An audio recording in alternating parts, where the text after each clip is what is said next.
भारतीय वास्तुकला की इस कड़ी में हम उन क्षेत्रों की बात करेंगे जिनमें स्थापत्य कला और खगोल विज्ञान दोनों का अनोखा समन्वय है। इस कड़ी में हम मुख्य रूप से जयपुर के जंतर मंतर को समझेंगे।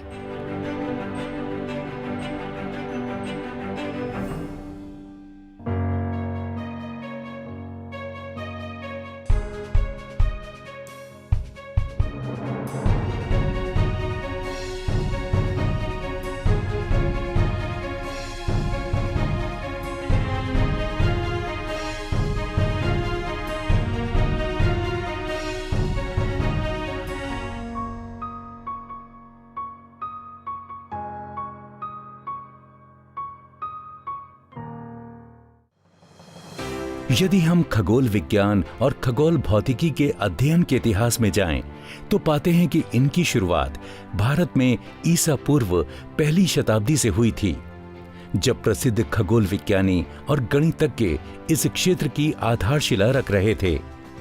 इनमें आर्यभट्ट, ब्रह्मपुत्र और भास्कर आदि प्रमुख थे। ईसा पूर्व पहली सदी से 17वीं शताब्दी तक खगोलीय पिंडों के अध्ययन के लिए खगोल विज्ञान संबंधी उपकरणों के विकास में महत्वपूर्ण प्रगति हुई, लेकिन यंत्रों द्वारा मापन में शुद्धता द्वारा खगोल विज्ञान में महत्वपूर्ण विकास हुआ। भारत में ऐसा कार्य राजस्थान में स्थित आमेर राज्य के शासक महाराजा सवाई जयसिंह द्वितीय के समय में हुआ। आज हम ऐसे ही कार्यों को देखने निकले हैं। महाराजा जयसिंह द्वारा निर्मित जंतर मंतर को समझने के लिए हमने जयपुर का रुख किया है।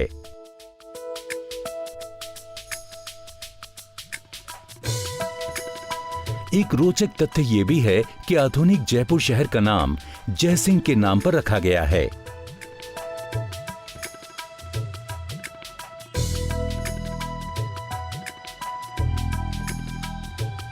जयसिंह नाम शायद आपने सुना हो।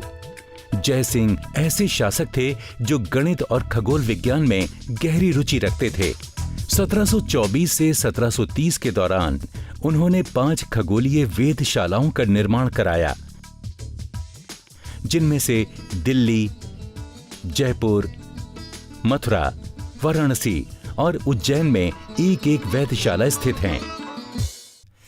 इनमें उन्होंने पूर्व अवलोकनों पर आधारित डिजाइनों को शामिल करवाया ताकि ये स्थान खगोलीय मापन के अद्वितीय स्थान बन सकें। ऐसा कार्य उस समय तक अभूतपूर्व था। इन वेधशालाओं को वर्तमान में भी अप्रतिम माना जाता है।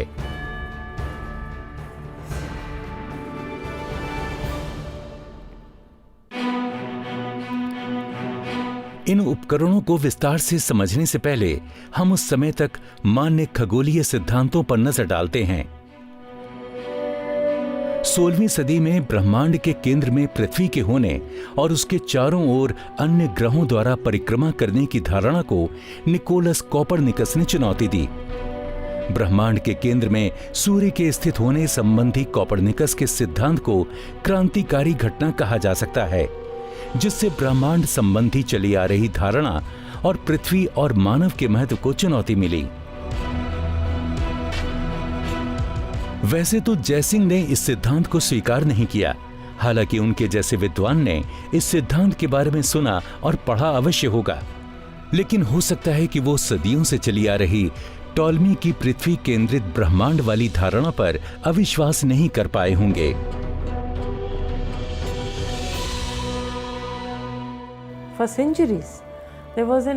सदियों से फारसी खगोल विज्ञान में देखे जाने वाले और पूर्वानुमान बातों में अलगाव बढ़ रहा था और शायद यही बात जयसिंह को परेशान करती थी। इसलिए उन्होंने इतनी विशाल वेधशालाओं का निर्माण करवाया, जिससे कि सूर्य, चंद्रमा, तारे, ग्रहों और अन्य आकाशीय वस्तुओं की स्थिति का पता लग सके और उसी आधार पर पूर्वानुमान भी कर सकें। इस जानकारी का उपयोग कैलेंडर यानी पंचांग बनाने के लिए किया जाता था। इन वेधशालाओं का एक और उद्देश्य था, लोगों के लिए सुलभता। इन्हें विशाल और सार्वजनिक स्थानों पर बनाने के कारण लोग स्वयं अवलोकन और गणना कर सकते हैं और खगोल विज्ञान के सिद्धांतों को भी समझ सकते हैं। मूल रूप से इन विशाल उपकरणों का प्रयोग फारसी सिद्धांतों पर आधारित अवलोकनों के लिए किया जाता था।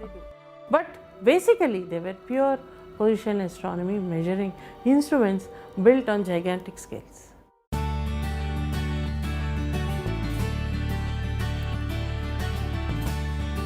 हम जयपुर स्थित इस अनोखी वेधशाला में पहुंच गए हैं। ये सभी वेधशालाओं में सबसे बड़ी और अच्छी तरह से संरक्षित है। यहाँ पर 16 विभिन्न यंत्र हैं। ये सभी अच्छी तरह से कार्य कर रहे हैं। ये सभी यंत्र पत्थरों से बने हैं। ऐसा इसलिए क्योंकि ऐसी सामग्री इस क्षेत्र के आसपास आसानी से उपलब्ध थी। हालांकि जयसिंह के समय में खगोल विज्ञान के लिए अधिकतर पीतल के उपकरण प्रचलन में थे। जब जयसिंह ने इन वेधशालाओं की परिकल्पना की होगी तो उनका मुख्य उद्देश्य ऐसे खगोलीय उपकरणों का बनाना रहा होगा जो उस समय उपयोगी उपकरणों की तुलना में स्थायी और अधिक सटीक हों। उनका हल सरल था। उन्होंने उपकरणों को आकार में बड़ा बनाने का निर्णय लिया, जिसके परिणाम स्वरूप खगोलीय गतियों के मापन के लिए व्यापक स्तर पर विशाल संरचनाओं का निर्माण किया गया, जो आज भी अद्वितीय हैं।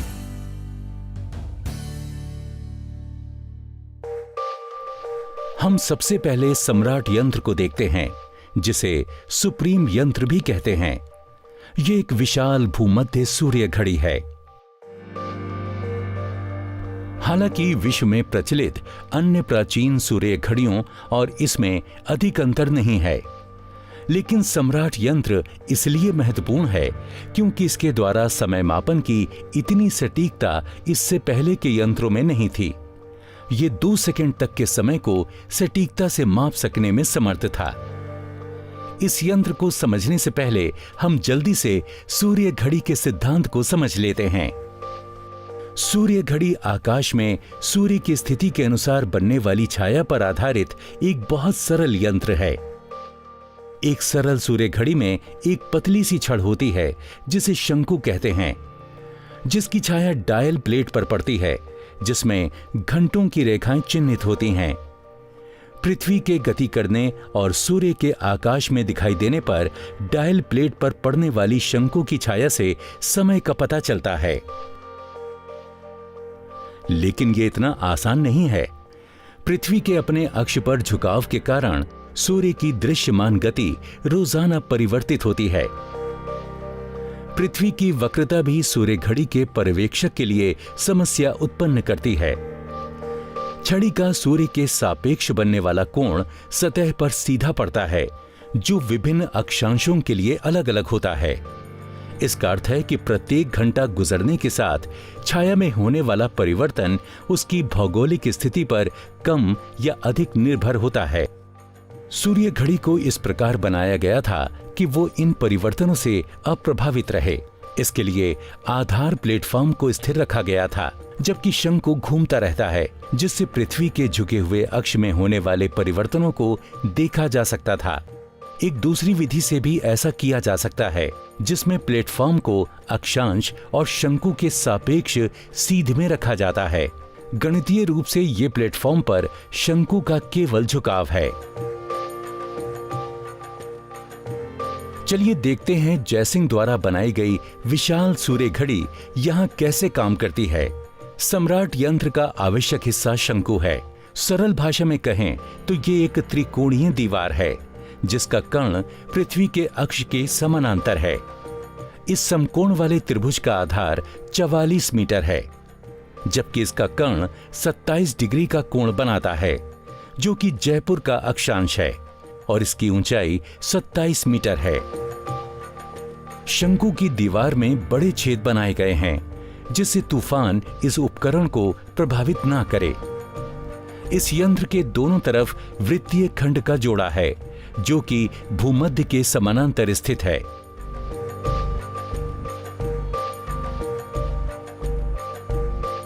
प्रत्येक वृत्तीय खंड की त्रिज्या 15 मीटर है। वृत्तीय खंड के किनारों पर क्रम में घंटे, मिनट और सेकंड बने हैं। साफ मौसम में जब सूर्य पूर्व से पश्चिम की ओर गुजरता है, तब वृत्त खंड के पैमाने पर गिरने वाली शंकु की छाया से स्थानीय समय का पता चलता है। छाया 1 घंटे में 4 मीटर चलती है। यही छाया 1 मिनट में 6 सेंटीमीटर चलती है। प्रत्येक मिनट को आगे 30 भागों में बांटा गया है, जिससे हमें अविश्वसनीय रूप से 2 सेकंड तक की सटीकता मिलती है। और इस प्रकार शंकु की छाया की गति हमें पृथ्वी की ब्रह्मांडीय गति की अनुभूति कराती है। अब हम घूमते हुए सम्राट यंत्र के छोटे रूप को समझते हैं। इसे लाल बलुआ पत्थरों और सफेद संगमरमर से बनाया गया है। ये बड़े सम्राट यंत्र के समान ही है, लेकिन यहाँ पर उत्तर दक्षिण दिशा में त्रिकोणीय दीवार है। त्रिकोणीय दीवार की छाया वृत्तीय खंड पर समान समय में समान दूरी तय करती है। इस गति द्वारा स्थानीय समय का पता लगाया जा सकता है। खंडों के 1 घंटे के 6 बराबर उपभाग किए गए हैं। प्रत्येक घंटे को 15 मिनट के 4 भागों में बांटा गया है। हर 15 मिनट को 5 मिनट के 3 हिस्सों में बांटा गया है, जिन्हें 1 मिनट के 5 भागों में बांटा गया। उसके बाद 20 सेकंड के 3 हिस्से किए गए। इस प्रकार ये यंत्र 20 सेकंड तक समय की सटीकता को व्यक्त करता है। इस परिसर में अन्य सूर्य घड़ियां भी हैं। हम सभी को जल्दी जल्दी समझने का प्रयास करते हैं। पहला यंत्र है नाड़ी वलय यंत्र।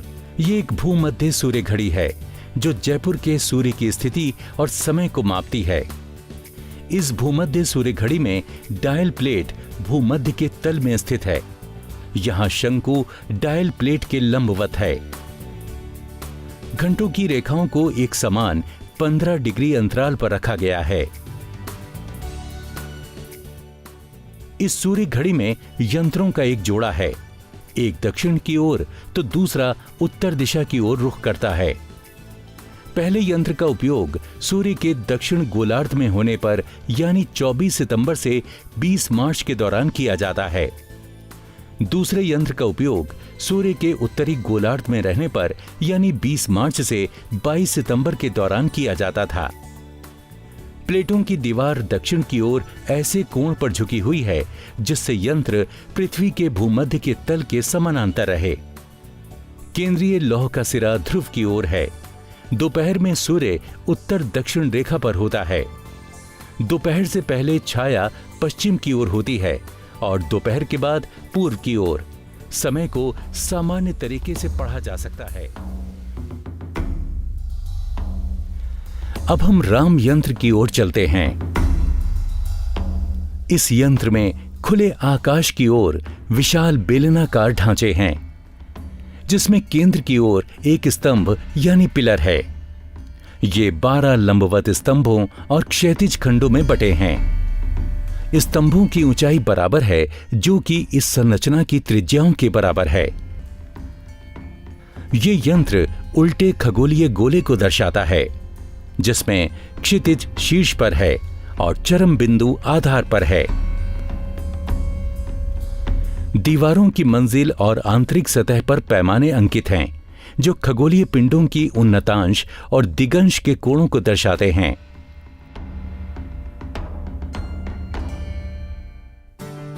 तो आगे बढ़ने से पहले उन्नतांश और दिगंश को समझ लेते हैं। उन्नतांश और दिगंश किसी विशेष स्थान और विशेष समय पर आकाश में किसी खगोलीय पिंड की स्थिति को परिभाषित करने वाले 2 निर्देशांक हैं। किसी पिंड के क्षितिज से ऊपर दिखने वाली दूरी उन्नतांश यानी एल्टीट्यूड है। इस कोण को क्षितिज के सबसे पास के बिंदु से मापा जाता है। किसी पिंड का दिगंश यानी एस्मथ उस पिंड की क्षितिज से कोणीय दूरी है। परिपाटी है कि दिगंश को क्षितिज से उत्तर से पूर्व की ओर मापा जाता है।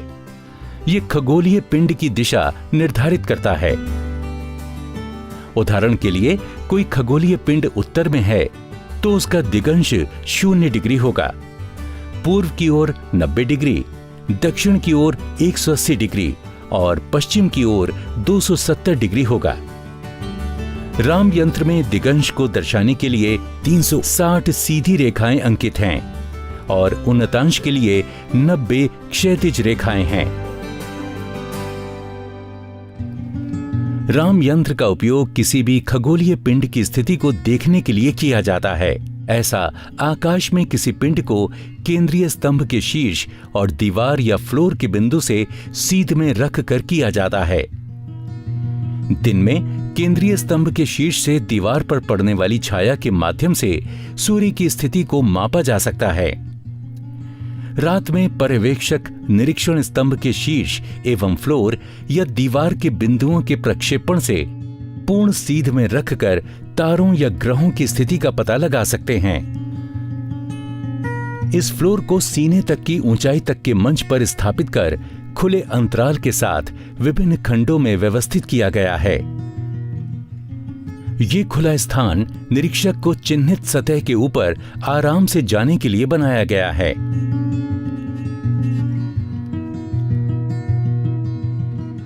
ये यंत्र फ्लोर और दीवार के कटाव पर जो 45 डिग्री उन्नतांश पर है वहां सटीक और सीधा मान देता है। इसलिए इनके चौड़े स्थान पर सटीकता के लिए प्लस या माइनस में एक प्राइम वृत्त चाप दिया गया है। 45 डिग्री से अधिक उन्नतांश के माप के पाठन के लिए परिशुद्धता कम होती है। स्तंभ के आधार के पास ये घटकर प्लस या माइनस 1 डिग्री होती है।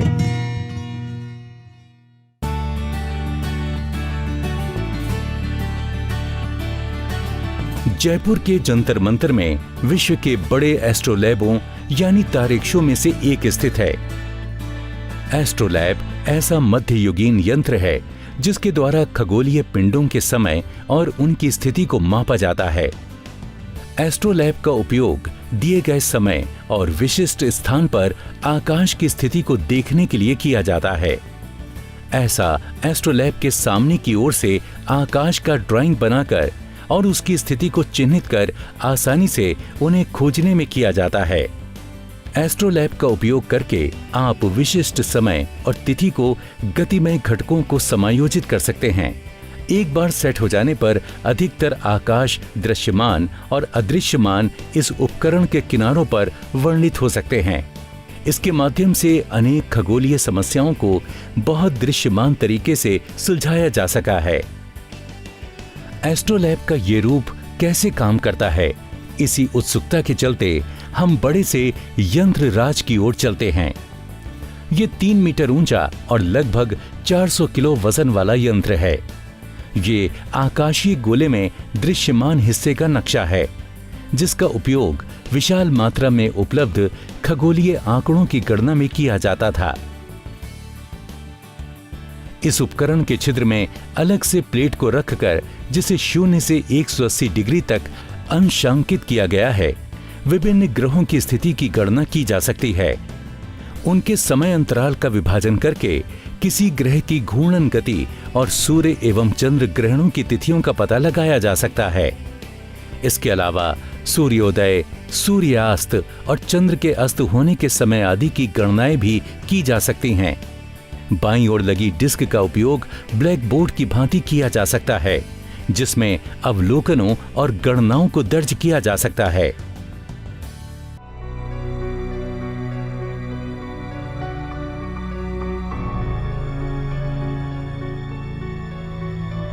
हम सूर्य को केवल दिन में ही देख सकते हैं और तारों को केवल रात में ही देख सकते हैं, लेकिन क्या हम सूर्य के अलावा चंद्रमा, ग्रहों और तारों को दिन में देख सकते हैं? कपाली यंत्र के पीछे यही विचार था। असल में दूरबीन की खोज के पहले अधिकतर खगोलीय वेधशालाओं के पीछे यही विचार था।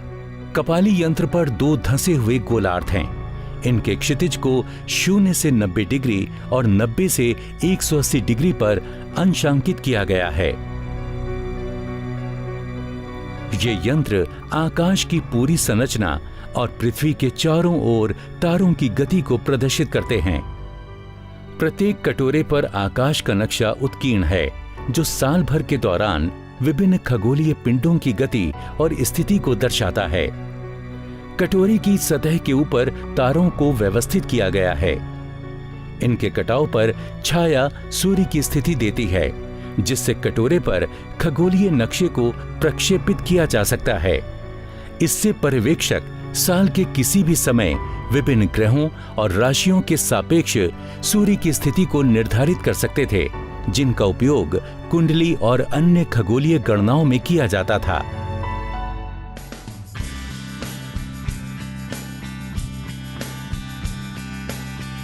अब हम जय प्रकाश यंत्र के पास आए हैं। ये स्वयं जयसिंह द्वारा बनाया गया जटिल एवं विस्तृत यंत्र है। इसे सबसे बाद में बनाया गया था और इस उपकरण की मदद से अन्य उपकरणों की गणनाओं और पाठन को सत्यापित करके सुधारा गया था। जय प्रकाश यंत्र में 2 कटोरे हैं, जिनमें से प्रत्येक का व्यास 5.5 मीटर है। ये कटोरे पृथ्वी के हिस्सों का प्रतिनिधित्व करते हैं। इनकी आंतरिक सतह 6 संगमरमर खंडों में बटी है, जिनमें से प्रत्येक को मिनट और सेकंड में बांटा गया है। कटोरे की आंतरिक सतह पर दृश्यमान आकाश का नक्शा है। इसके अलावा इसके किनारे के आसपास वर्ष की राशि चक्र के विभाजन सहित अतिरिक्त पैमाने बने हैं। किनारे के स्तर पर लटका एक तना हुआ तार धातु की एक प्लेट को थामे है, जो कटोरे के केंद्र पर सीधा खुलता है। ये प्लेट रात्रि अवलोकनों के लिए दृश्य युक्ति के रूप में उपयोगी है और सौर अवलोकनों के लिए आंतरिक सतह पर पहचान सकने वाली छाया यहां बनती थी। जय प्रकाश यंत्र की सतह उल्टे दृश्य के अनुरूप चिन्हों से उत्कीर्ण है, जिनमें दिगंश, उन्नतांश या क्षितिज और भूमध्यीय निर्देशांक प्रणाली का उपयोग करके खगोलीय पिंडों की स्थिति को बताया जा सकता है। हमने इस कड़ी में खगोल विज्ञान पर काफी कुछ देखा और समझा, वो भी एक ही स्थान पर। ये आश्चर्यजनक है, जंतर मंतर में स्थापित ये प्राचीन यंत्र आज भी पूरी तरह से वैज्ञानिकता और सटीकता से काम कर रहे हैं। उस समय वास्तुकला का उपयोग जंतर मंतर के रूप में विज्ञान के लिए किया गया था। ऐसी संरचनाएं अभी भी भारत में वैज्ञानिक नवाचार के प्रतीक के रूप में जनमानस को प्रेरित करती हैं।